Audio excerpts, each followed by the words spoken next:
friends. My name is Stephanie Romero, and I am the founder and executive director of Awaken Pittsburgh. I want to welcome you to our podcast, The Ripple Effect. Awaken Pittsburgh is a nonprofit dedicated to fostering well-being, empathy, and compassion for all by teaching and encouraging mindfulness and meditation practices. I also want to take a moment to let you know that Awaken Pittsburgh offers many other opportunities for practice and connection. For example, you can join our online community, which features a space to more deeply explore the topics we cover with our guests. We have weekly posts to spark thought, practice, and reflection. I hope you will come join us to explore, connect with others, and deepen your practice. You can find out more at awakenpittsburgh.org.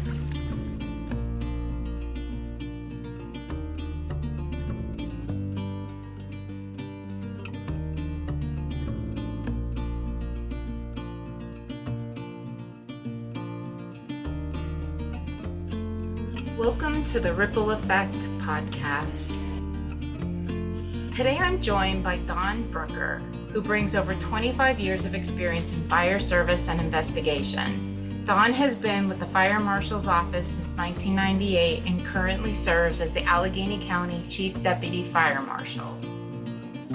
From 2003 to 2013, he also served as a certified accelerant detection canine handler through the ATF.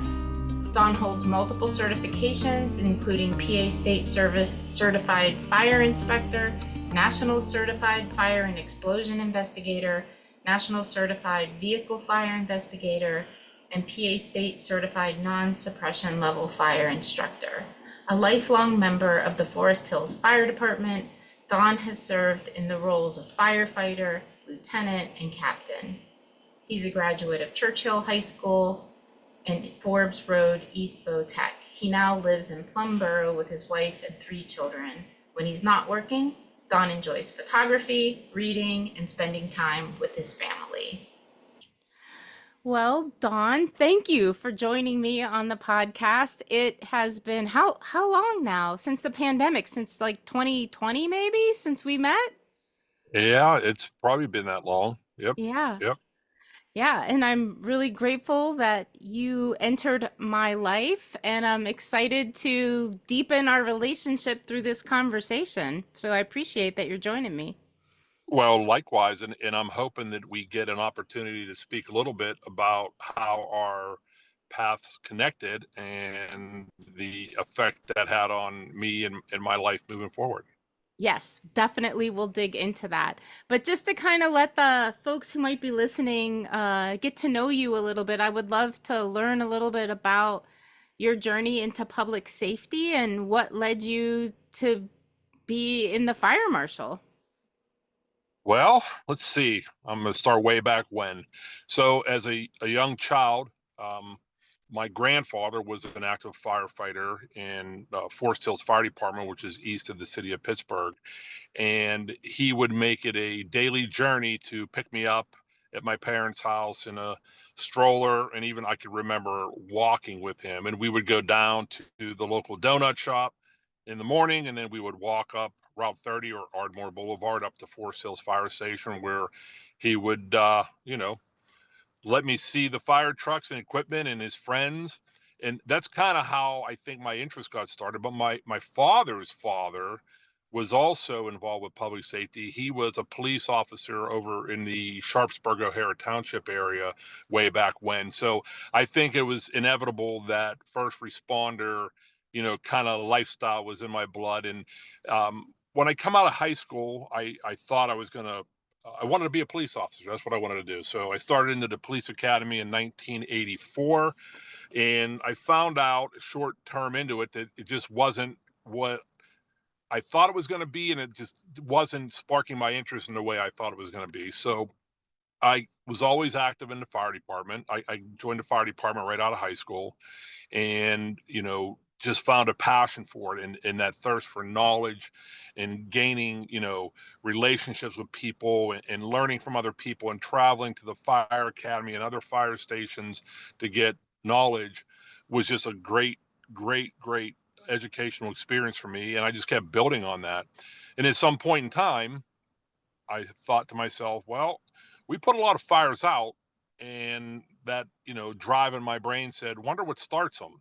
So I started to kind of endeavor in a little journey about fire investigation, and it really wasn't that prevalent back then. And I started to, gain some more friends and talk to people. And then I started to kind of hang out after fire scenes where we were at with the county fire marshal's office, and it was very intriguing. And that really, no pun intended, lit my fire. And it just went from there. And I tried for several years to get into the fire marshal's office, but it was a difficult thing. There was only a handful of people that were in there.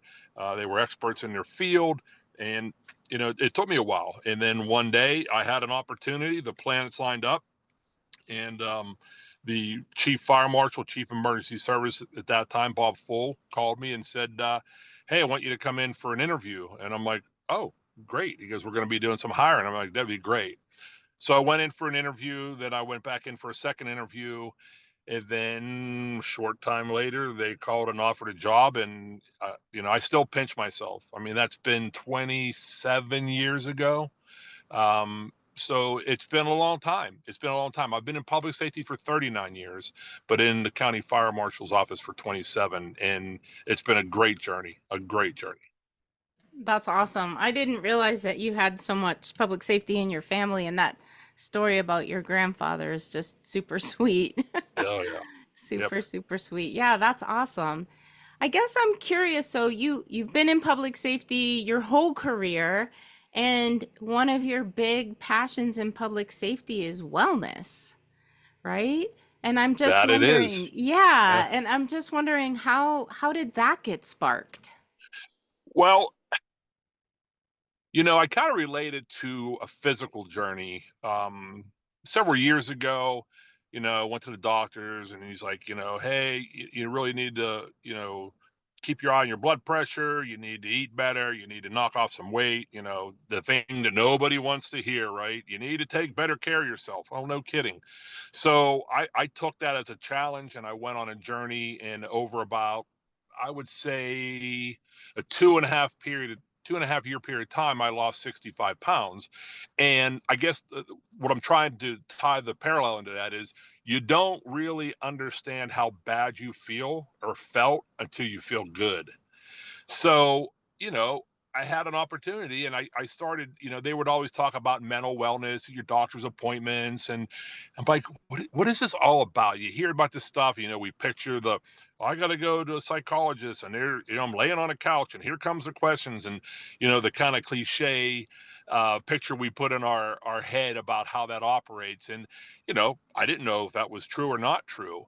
And I was still dabbling in that journey, trying to get some education, but I didn't want anybody to know, because, we still, and this is years ago, Stefan, we still today have that stigma of that is a sign of weakness, which we all know is not, and we all know it's a sign of strength. But, you know, the whole journey, it's like a blur to me. It really is. But so let's take it back to before the pandemic, and we talk about our interaction, you and I, and a group of other great people and great clinicians and therapists. There was a training flyer that went out. It was called Mindfulness for the First Responder, and it caught my attention. I'm like, that sounds kind of interesting. I wonder what it's all about. And I didn't know anybody at that point, right? I'm like, I'm going to look into this a little bit more. So I did, and I'm like, well, I'm going to sign up for it. I mean, what do I have to lose? I have nothing to lose, so I'm going to sign up for it. My work schedule allowed me to go, Monday for the couple hours we were together. And to be honest with you, and I laugh, and I think we probably shared about this before. I remember going. I think I actually was sitting in the room, and we were talking about the length of the class and everything. And correct me if I'm wrong, I think it was 9 weeks, one day a week for 9 weeks. And I don't think I realized that initially when I signed up. And I'm like, what did I get myself into? Like, what?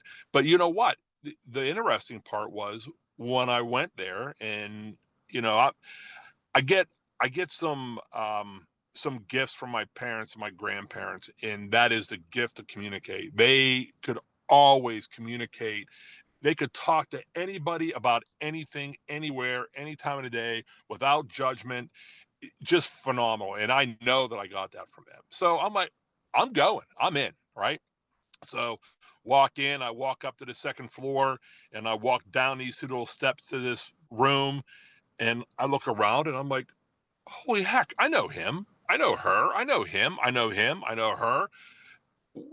And right there you get that sense of relief, right? There's other people around that are going to take the class that you're going to take. And, this is cool stuff, right? Because maybe we're going to connect on a different level that we didn't even know each other had. And that's exactly what happened.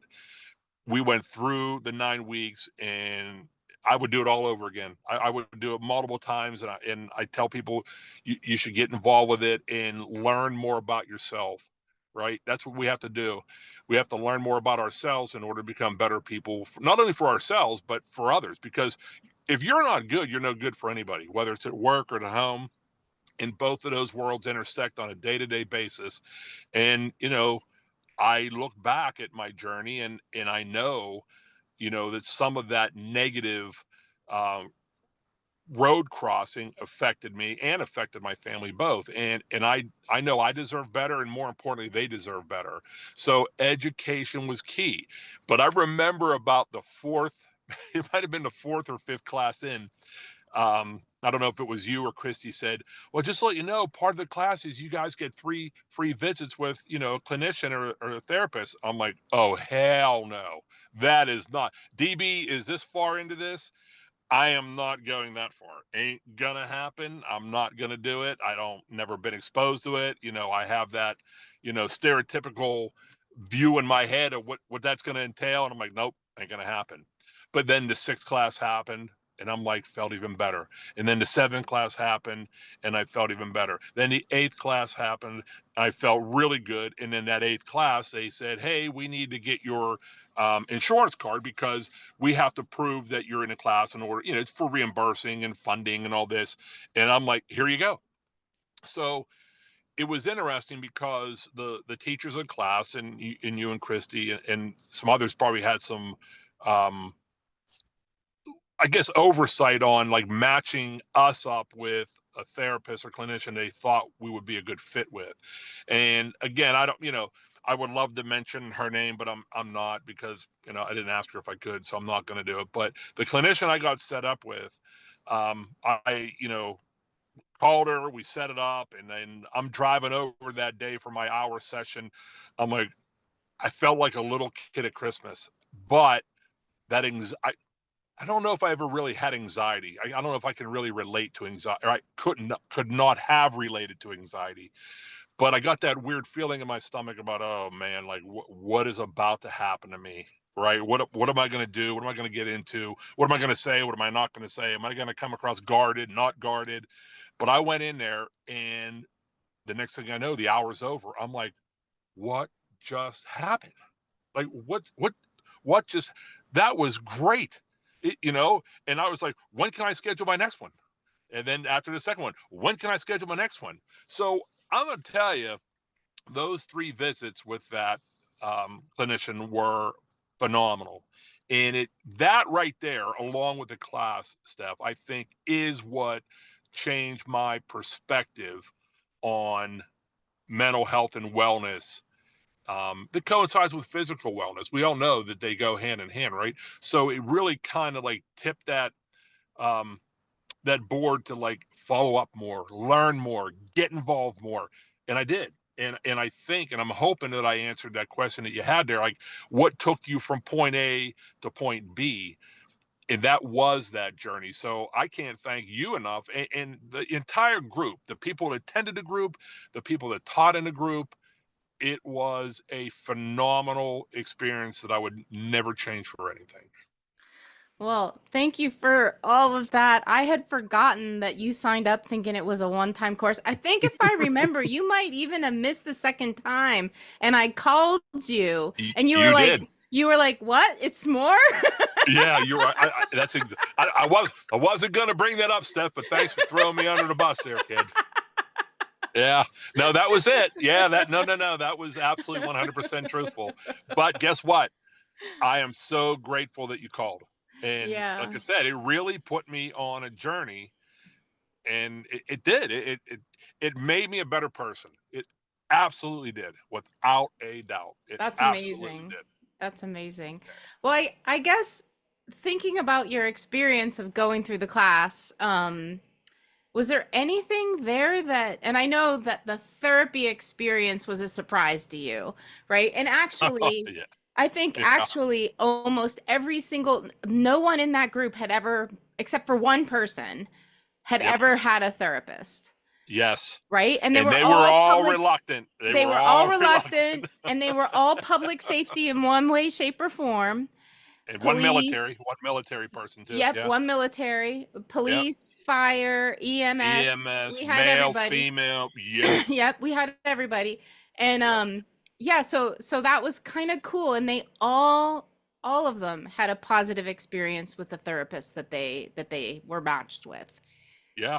To a Yep. person, every single one of them had, and they all, well, the feedback that I heard that was shared with me was that they all had this reaction of like, it's not what I thought it was gonna be. Amen to that. Amen to that. Yeah. And that's why, and I think that's why I'm such an advocate, because I listen, that's what we all do. When we don't understand something, we get a defensive posture, right? Whether we want to believe it or not, we want to admit it or not, it's the absolute truth. We are, and I say it, and I hope I don't offend any first responders out there, but I say it in a laughing way. We are like the land of misfit toys. We just like put pieces and parts together to put forward this perception of the person we believe they want us to be, especially when we're in uniform, right? We have a reasonable understanding of how the general public sees us. We should be a leadership role, we should be communicating, we should be setting examples, we should be fair, kind, loving, that's what we should be. But these jobs can really upset that apple cart. And you know what? More likely than not, you're going to let those adverse effects of those things that everybody wants you to be, or the way you believe that you should be, to affect you more at home than out in the public. Because in the public, that could get you reprimanded, that could get you written up, that can get you, suspended, that could get you a whole bunch of things. At home, it can just get you in trouble, right? It can cause you some grief at home. So I think that really uneasy sense of, um, you know, trying to adjust to everything you think that people want you to be rather than be the person that you are. And I just had a great conversation with my daughter recently, and I said there's two things in life that are very important. And if you want to succeed and you want to have less anxiety, less stress, what you need to do is the following two things. One is quit keeping score. Quit keeping score. You can plug in. Well, what do you mean by that? You can plug in whatever you get angry about or upset about, circumstance, people, places, unfair here, unfair. I don't care what you plug in there. Quit keeping score, right? You have to quit keeping score. And you also have to understand that people are people. Stop trying to make the people around you the person you want them to be. That is a difficult task. And let me tell you, I study it. I try to do it all the time. Am I the best at it? No. Am I better at it? Oh, yeah. Oh, absolutely, I am. Because you can't, you know, we were just talking the other day about the culture, right? Just about culture, especially around mental health and wellness. And I said, we have to stop using the word change. Stop. Well, what do you mean by that? I said, we have to create a new culture. Stop using the word change, because as soon as you say the word change, people, it's a defensive, bloob in their head that says defensive. What do they mean by that? They want me to change the person I am or change my attitude, and it just creates defensive posture. So let's not change it. Let's just create a new one. In all reality, you're saying the same thing, aren't you? You're saying the same thing. So, like I said, it just opened my mind up and my maturity up a lot. And then really where I see the benefit, to be honest with you, is at home. So my communication with my wife, my kids are better, way better. And I think that is a key component, right? The last thing you want to do is drag stuff home from work, and vice versa. The last thing you want to do is drag stuff from home and into work, right? Or you know what I mean? Like you don't want to do either one, and to try to make them separate is a challenge. It is a challenge. But guess what? It, everything's a challenge, right? You just got to figure out how to work through it. I don't work around things. I don't work over them, under them, work through them. Just work right through them. It's the best outcome. It's the best outcome. So I really love what you're saying about just allowing people to be who they are, not who you want them to be. Anyone yeah, who's had a partner for more than a couple of years, yeah, that's real, yeah, right? That's yeah. real. And it works both ways, right? Us being fully who we are in our relationships, and whether that's at work or at home, but it's hard. Well, It's a hard let me thing. share this story with you. So a couple years ago, um, we had I'll call it, he was a national speaker that would go around, ex-military, ex-police, fire, and has a lot of personal traumas and things in his life, and he goes around advocating for it and normalizing it, right? So we go to this event up in North Hills, and my wife's like, I even said to her, "You want to go?" She goes, "Oh, absolutely. I want to learn more about what you do and how all this stuff." And I applaud her for that, love her to death for that. So we go up to this couple-hour event, and the event's over, get some things cleaned up. We go to get in the truck, and we're getting ready to leave. I'm driving out of the parking lot, and I can feel her staring at me in the car. I'm like, oh crap! Like, what happened? What did this open up? What is this doing? How is she? What is going on here? And I look over because I'm always joking. Like, you want to go get a Starbucks or what? She goes, no. I said, what? She goes, now I understand you. And ooh, you talk about powerful. Yeah, that hit home. That hit home because then all I thought is if she recognized that, then my kids have probably recognized it, and people at work probably recognized it, and people out in the public probably recognize. My family recognized that. But that's another key that opened another lock to a gate that said you have a whole nother layer of things to learn here. You have a whole nother avenue to go down to become a better person, right? And that's what it did. And it just, Steph, like I said, it all started with that mindfulness class. I'm telling you, it did. I know it did. It's the foundation of me, and it's the foundation for me moving forward. But it's such a phenomenal journey, and I have met so many people, so many people, and it doesn't even have to be in public safety. And learning some techniques out there about just better communication skills, one of the best communication skills that anybody could have, right? And I guarantee you are not going to disagree with this, is the sense of listening, right?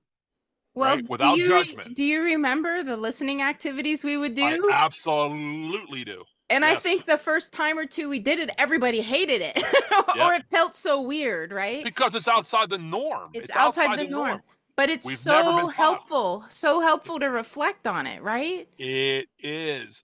I need to, and I still, I don't want to say I joke about it. I guess I laugh about when I say it, but I still need to do it because even listened to a podcast earlier today. This guy was talking about it, about the breathing, and I know how to do that. I know how to do the box breathing and stuff. And let me tell you, extremely useful, extremely useful. But I don't do it enough. And then I feel like I'm catching myself like, oh man, you should have done that earlier. But learning some of the silent coping skills that can help you diffuse those triggers before the trigger even gets pulled. In like, What's one you that know, works for you? What's one of the techniques that you took away? Like you named the box breathing, but is there something else that you're incorporating into your daily life? I like, and I'm going to say it's the DB version of meditation. That's Like great. I could just sit in silence and think about things. Um, do you remember what my mindful work was at home? I know you do. What No, was it? no, I In don't the remember. backyard? Yeah, you Oh, do. cutting the grass, No, raking the leaves. there it is. Yeah, but you only get to do that Just in the go. fall. Yeah, but just going out there and just, Yeah, not having a care in the world yeah, other than I'm just picking up leaves, just picking them up. yeah. It doesn't take a lot of work. Nobody's judging you. Nobody's yelling at you. Nobody's really even talking to you most of the time because nobody wants to go rake leaves, right? And it's just so just peaceful. And I used to do a lot of walking with my wife, and I got away from that. I need to get engaged with it. And really, um, I was telling you where I was before this podcast, and when I went through some of that survey really kind of like, hey man, you need to get back into that. Like, I'm thinking like, why did I stop? Why did I stop that? So I need to get re-engaged with that because spending time my wife and I could go on a 2.5, 3 mile walk and not say a word to each other and communicate that way. Just pure, you know, silence without judgment. And it's good because she's also helped me become a better person. And I work with her becoming a better person. And then that kind of trickles down to my daughters, and it's really, really interesting the valued conversation you can have with your wife, your husband, your partner, your children if you just put forth the effort, right? Just put it forth. It's not hard. And I wonder where we've lost that communication skill. Because my wife says we'll be talking about it at breakfast, and I'm like, why don't people communicate anymore? Like our parents did. Man, my dad would be sitting on the front porch, and neighbors would come down. That's I'm just speaking on my. That's almost unheard of anymore. You know, Like just a general conversation. I love that you're saying that because I have memory of sitting on the front porch with my grandma. And she would, after dinner in the evening, she would clean up the dishes and stuff. And when my grandpa retired, he was always helping in the house. And they would just sit, and she loved beer. So she would sit and Oh, she would have a a beer. woman after my own heart. She would sit and she would have a beer on the front porch and she would just Yeah, hang out. And it was, in company, and sometimes people would yeah. visit and they'd sit on the porch with her. But I remember being little and even up into my 20s just sitting on the porch with her. And I think that we have scheduled ourselves to the T. Like we don't have a couple of hours where there's nothing on the schedule, nothing to do. You know what I mean? And Life gets in the way, right? life gets in the way. And that art, it's an art of being in just relaxation state with nothing to do. You don't do it unless you're on vacation. Well, Steph, here's one of my DB preaching moments that I preach to fire, police, EMS, dispatchers, friends, family, and you've probably heard of it before. Be where your feet are, right? Be where your feet are. Just stop what you're doing and acknowledge where you're at, why you're there, and just enjoy that moment because that moment's not going to last forever, right?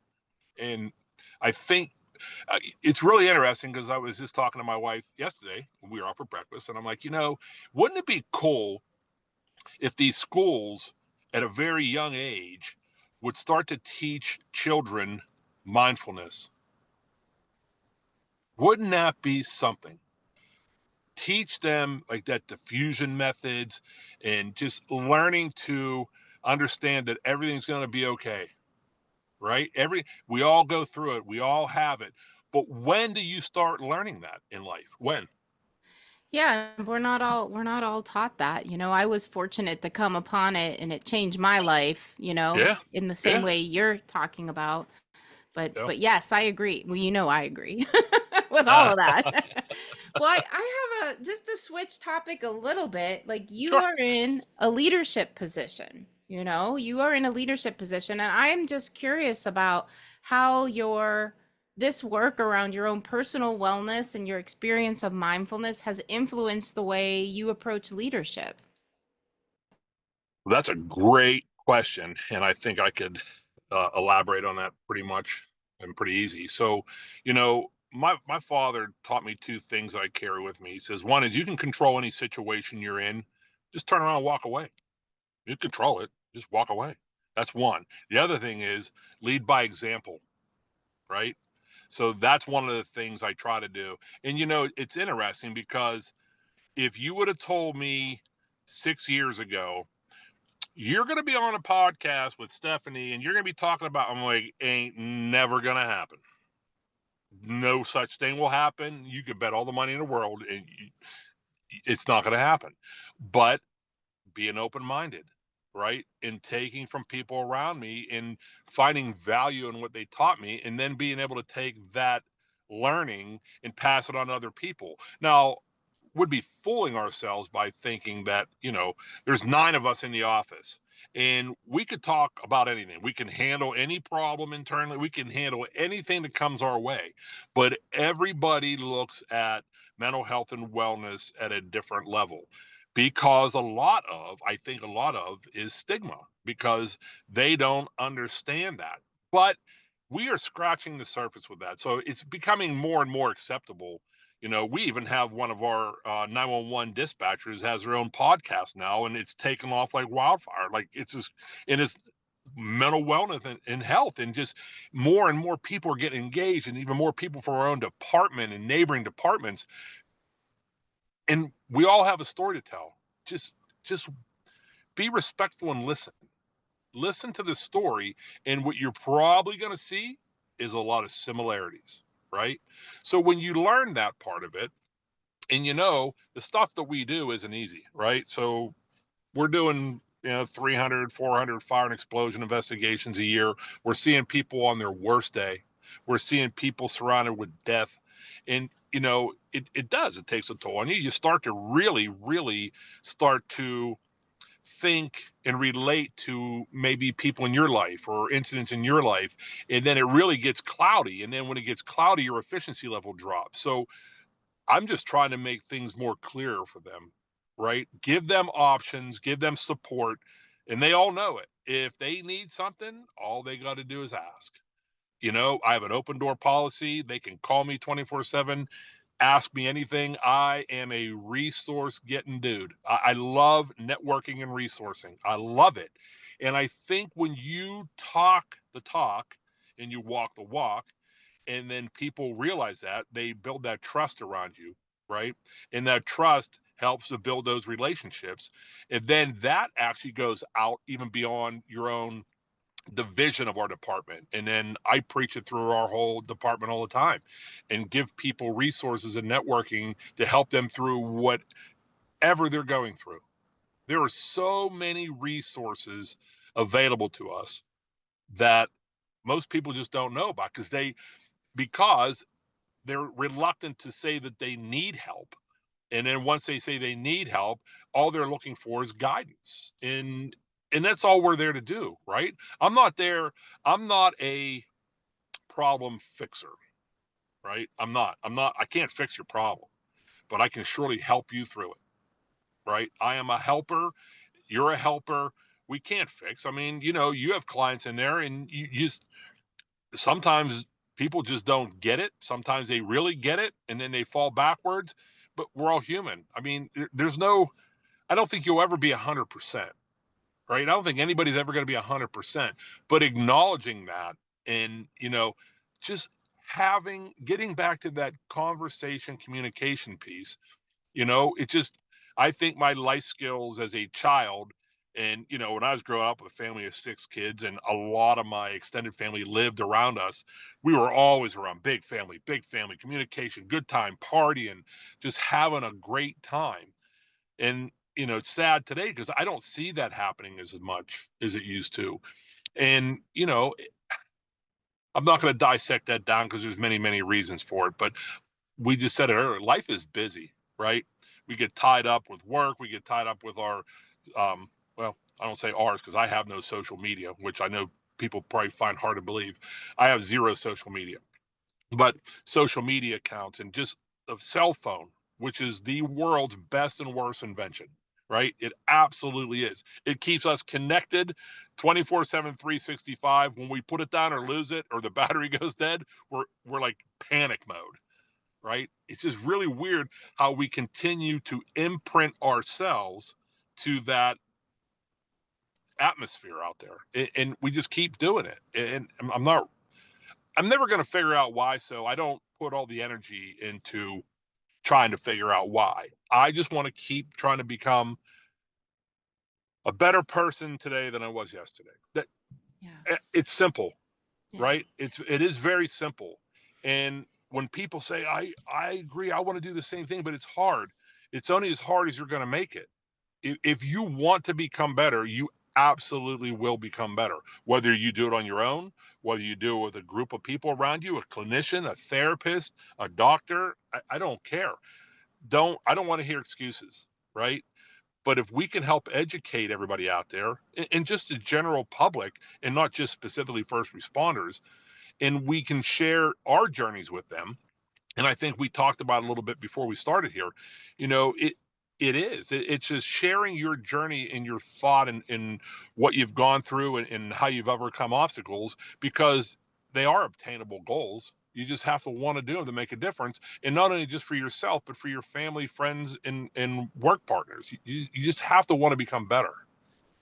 Yeah, and I love what you're saying is that if you don't know how to do it, there are so many resources out there. And that's the thing is Yeah. find the thing that seems like it's going to be a fit for you. Maybe it's not Awaken Pittsburgh, maybe it's something else. But that is so helpful to just think about like in this moment, especially if you have internet access, the whole world is available to us. And I think, Steph, that people think that, like I said, like, how do you find the right clinician or therapist? I don't know. But guess what? You may have to go to a couple before you find the one you're comfortable with. Yeah. And that's Yeah. okay. It's Yeah. okay. Right? It's okay. We talk about, the new term coming in is culturally competent, right? Okay. I agree with it. I do. I agree with it. You need to have people that can relate to you. Does it mean they need to be a firefighter, policeman, EMS, or dispatcher? No, but they have to have more than general knowledge and understanding of that, because I've talked to several people who have gone in to see therapists and have dumped a lot of stuff out, and then the therapists are crying their eyes out, and they're like, "Oh my God, I need to go." Well, as I understand it, most therapists have therapists, so I get it. But you know what I mean? They're just not ready for that trauma dump. And then we talk about vicarious trauma, and then here we go again. Well, It's like, honestly, I yeah. think you're naming something really important, and I think, our friend Dan Jarvis has a big tool Oh that yeah. I'm just gonna plug right here, right now, the trauma resiliency protocol, because we Yeah. don't need to be doing that anymore, right? Right. Right? There's an Right. alternative way to work with our trauma that's not giving that secondary or vicarious trauma to other people. So I won't say Yeah. much more about that, but maybe we'll link it. Yeah. We can Oh, that'd link be it. great. Yeah, Yeah. we can link it Yeah. in the notes because it's therapy is still important. I'm not discounting therapy as being important. It is still important even with TRP out there, but we can alleviate some of that post-traumatic stress Yeah. symptomology and the need to dump it, right? With different techniques that are happening now and then, Dan is at the forefront, I think, of some of that. Well, the adverse effects, Steph, when you don't deal with it, right? When you Yes. don't deal with this, we, on a day-to-day basis, maybe hourly basis, we we are continually in the first responder community visiting the library of loss. We are continually doing it. right? Even when we say we don't want to do it, we continually do it. And we're catastrophe collectors. That's what we do, right? Nobody asks. I didn't ask for trauma. I don't ask for it. But guess what? It happens. It's going to happen. It's part of the job. But it doesn't mean it has to be an acceptable part of the job. It needs to be a treatable part of the job.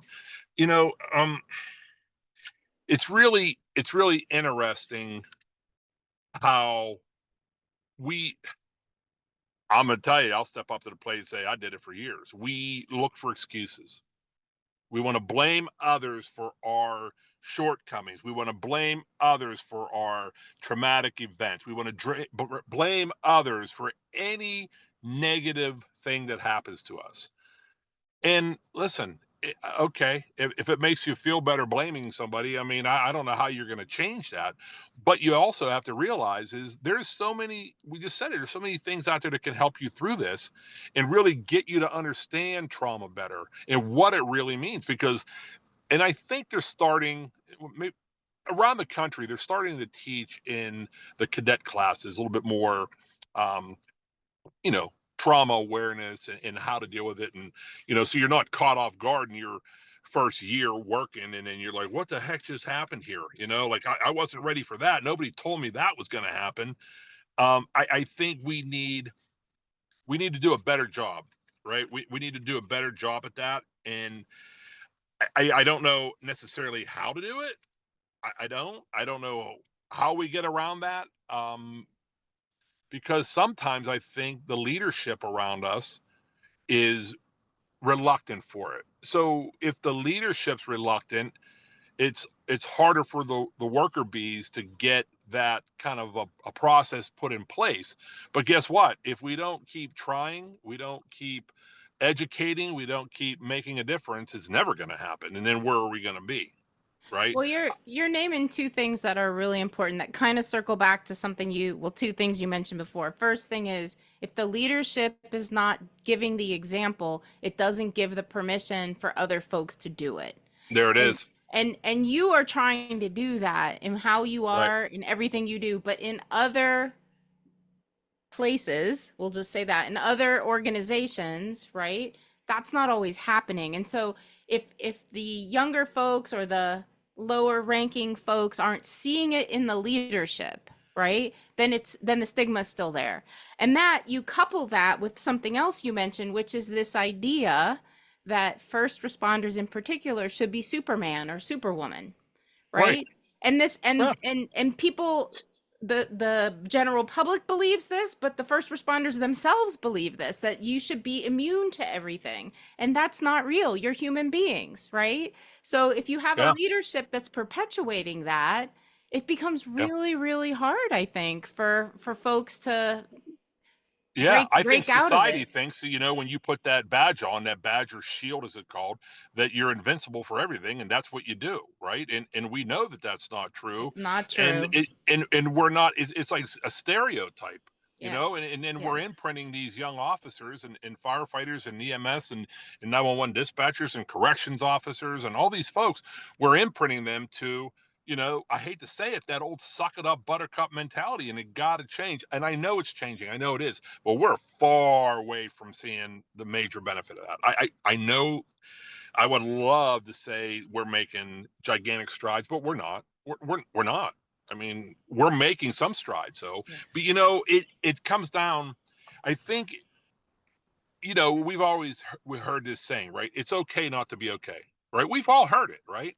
But the second part of that, I think, needs to be added and it needs to be imprinted. It's okay not to be okay. It's not okay to stay there, right? And that's going to give people motivation to want to get out of that rut, to want to deal with their demons and deal with things. And there's a lot of studies internationally go around and saying most first responders, traumatic events that kind of grow in their career is highly, highly driven by childhood trauma. I mean, there's books out there, studies, and just great data on that. And you wonder, like, you have somebody that's, what's a new police cadet, 20 some years old? So how much of their childhood affected what they're getting into, they don't even know about yet because nobody even told them that yet, right? And then the other study that I thought was interesting the other day, I was reading up on the ACEs score, right? Never knew what that meant. And it's really interesting how first responders usually have an average ACEs score of 7 is an average. Guess who else has an average score of 7? Who? I want you to wrap your mind around this. Inmates. Yep. Totally.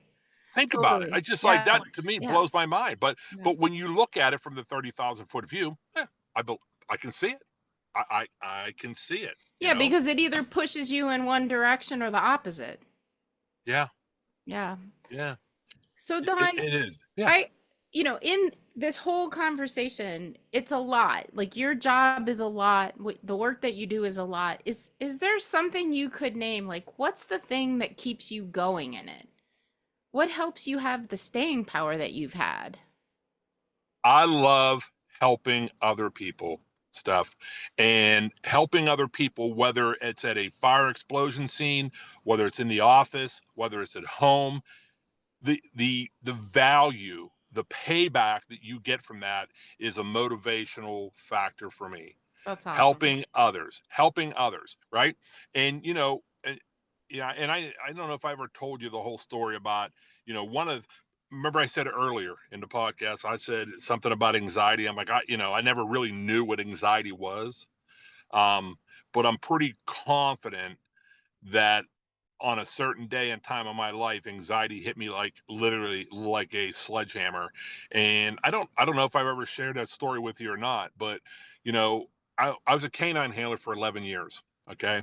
And that was my life. My dog was my best bud. He was with me 24/7.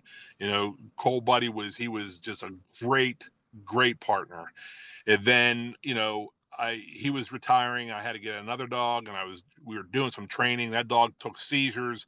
He was about 2.5 years old, and the seizure was so out of control. I had to put him down. And then shortly after that, Cole lived. He was 15. Had to put him down, and that was, it.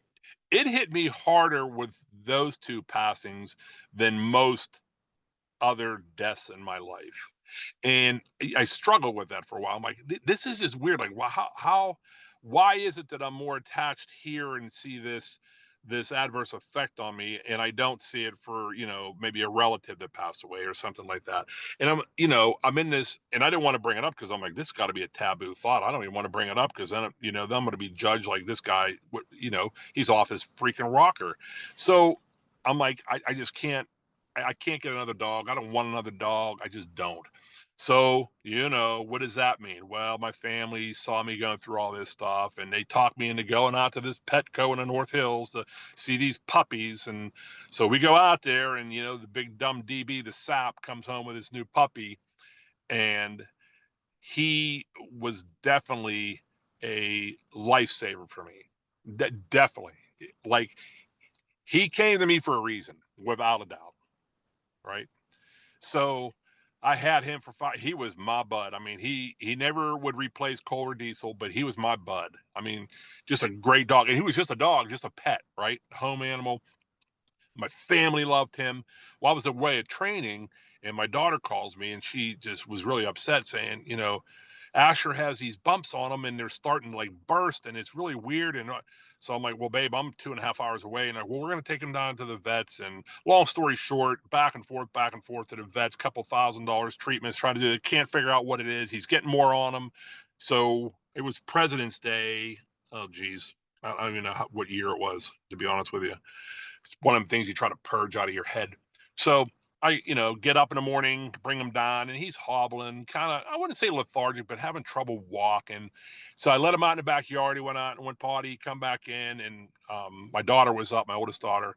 And I said, I got to give him his medicine. She goes, I'll give it to him. Just bring him in here. So I had a blanket laid out on the floor, right? So he comes in and, my daughter has him laid down with him. So I go get the medicine, bring it in, give it to her. She's give it to him. I go out to get more. And my daughter starts to scream. I'm like, oh my God, like what was that all about? So I go running in the kitchen. My wife comes down the steps. My daughter's crying. My wife's crying. I'm emotional wreck. He's in his major seizure on the ground. We're still, trying to figure out what's wrong with him.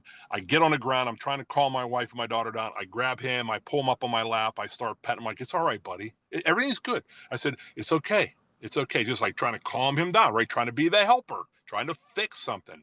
He took 3 breaths and he was dead like that.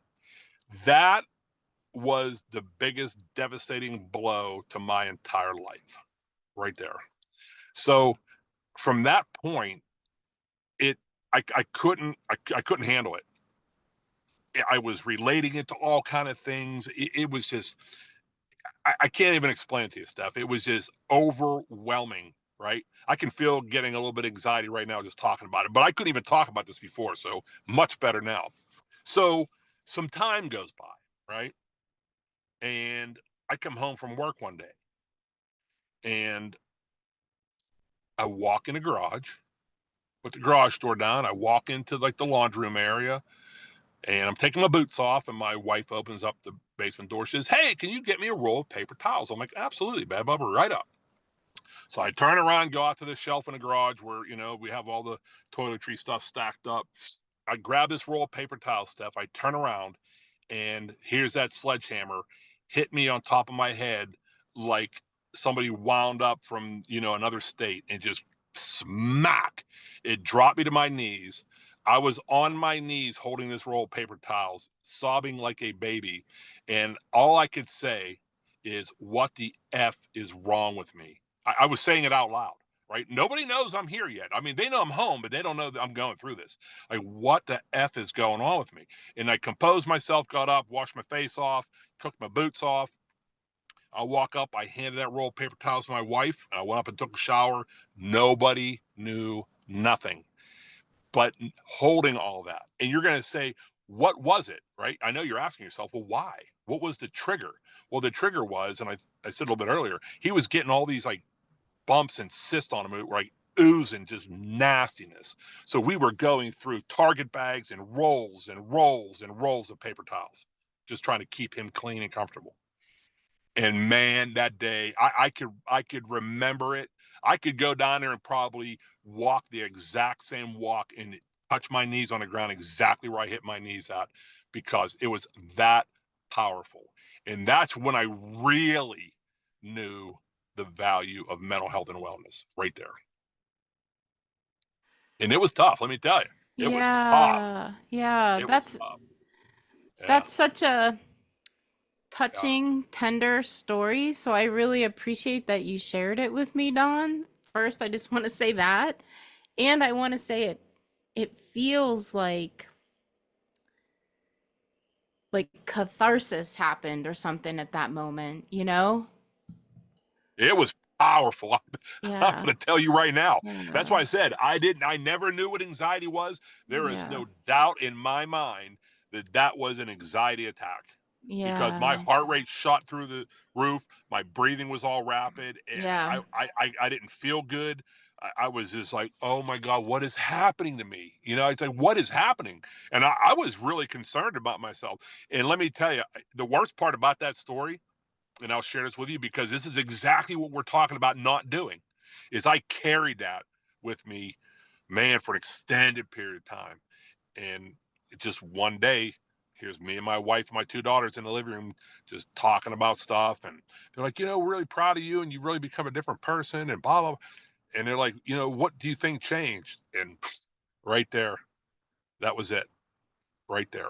That was really the moment, I think, that really made me feel like the changes that I'm working on are valued by my family. And that's all I needed to hear. And, I kind of just broke down there and told them that whole story. And they were like, why did you wait so long? Why did you? I'm like, because I wasn't ready. I just wasn't ready. And until you're ready to share things, you're not going to share them. But I've learned the wiggle room around that, right? I I love communicating with people, Steph. I know you know that. I love having conversation. I could talk to you for an hour on how toothpicks are made. It just like senseless stuff that will take you away from whatever you're dealing with. Remember, I think we talked about it in class, but I've learned about it with some other classes, like the CIT training, the SISM training, how to break state, right? How do you get somebody out of a bad mental hold? Like, you're talking about something, you can see them changing their emotions, you can see them getting upset, angry, whatever.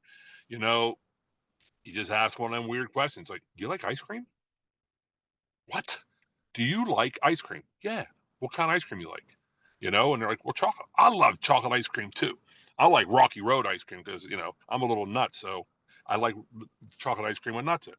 And then before you know it, they're like, "What were we talking about?" I'm like, "I forget. What were we talking about?" Right? So you break that state. Anything. Just and even with kids, right? Small kids, when they're having their meltdowns and different things that affect them, just sitting down on the floor with them, maybe you just put your hand on, say, "Put your hand on my hand. Tell me how you're feeling right now. How are you feeling? Seriously." Just ask a question. It's called communication. So it's a novel idea, isn't it? Right? Communication. Why do you think you're feeling like that? Right? And if they are still in that locked up mode and going there, maybe you ask them a question like, what color's your favorite dress? What color's your favorite basketball? You're just getting them away from that thought process, breaking that trigger cycle out of there, and then teach them. Like I said earlier, like, wouldn't it be cool if we could teach them that at a younger age? Imagine if we were taught that at a younger age. Like, holy crap, how much things, how much better of a person I believe we would be, because we would be able to, I hate to say deal with stress. It's not dealing with, work through stress, right? Because there is one thing that every human being on the face of this earth has in common, and that's mental health and wellness. Nobody can deny it. And if you want to deny it, I would love to have a conversation with you. And, you know, it's just the weirdest thing. My wife and I went to a bed and breakfast a couple years ago in Ohio. We get there, and we got there as like after dinner, so they were already done serving dinner. We were the only couple there at that time. It was a couple in their late 70s, and they've owned it for 13 years. Beautiful old place, is beautiful. So we get out for breakfast in the morning, and we're having a conversation with this old couple, and I start my DB communication because I love communication. I love that opportunity to look at that window that's cracked open and open it even more. So we started talking about all kind of stuff, and then we get done with breakfast, and we're walking up the steps, and my wife stops in front of me, and she goes, "How do you do that?" I said, "How do I do what?" She goes, "We literally just met them people for like 15 minutes last night. We were down there for an hour and a half for breakfast, and you're talking to them both about mental wellness, and they're accepting the conversation and talking to you about it. How do you do that?" I said, "Because I normalize it. it it's normal conversation. It's normal conversation in my house almost every day. It's normal conversation with a lot of people at my work every day, because we all have those journeys we go through." And you know, I I think you heard me say this before because it's one of my favorite sayings. Do not suffer in advance, right?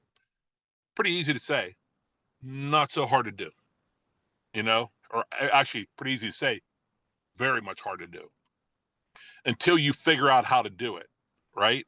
And again, it comes back to the other DB sayings I say about, quit keeping score, right?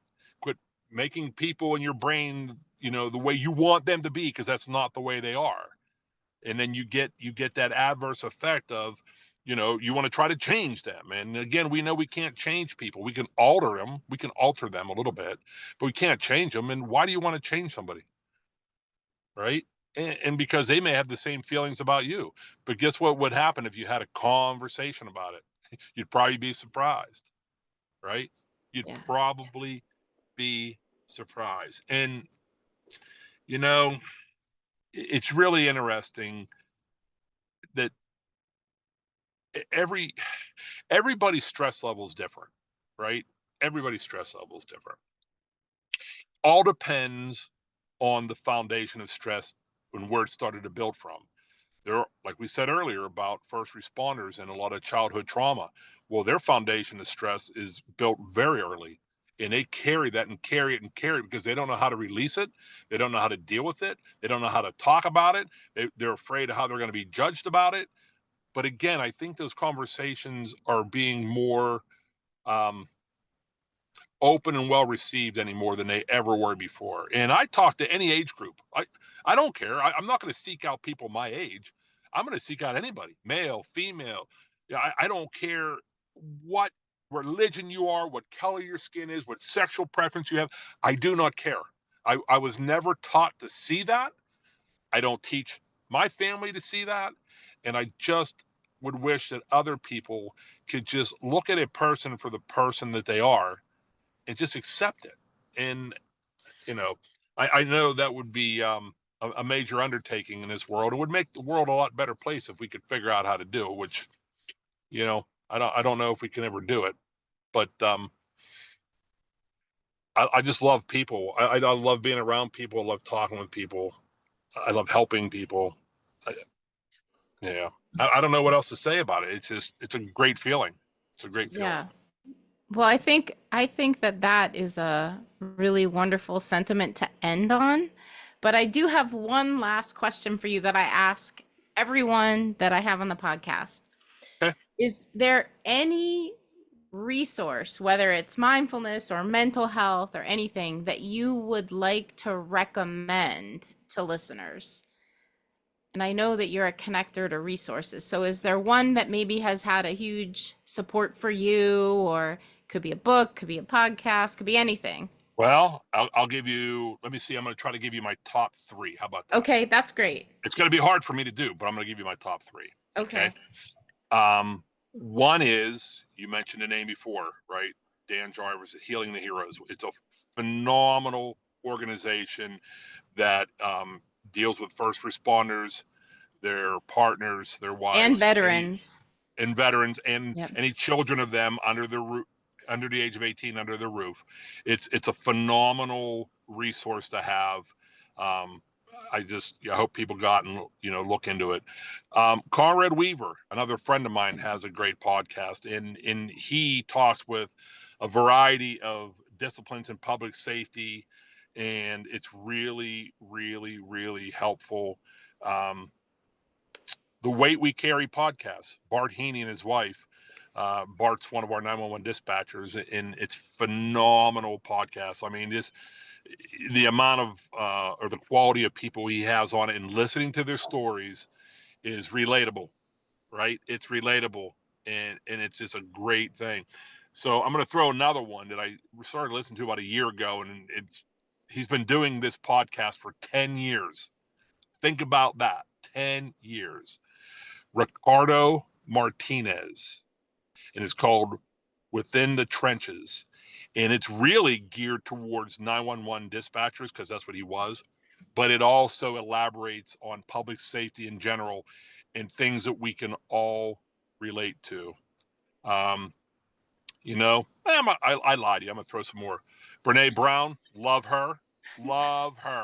And some of her thoughts and ideas and some of her work is good. But there's so much out there. Like you said, the internet is an endless resource for us. So here's what I tell people. I challenge them.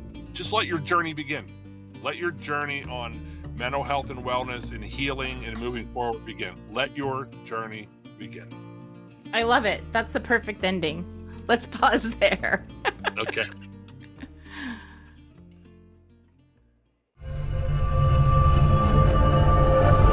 Say Something Studios.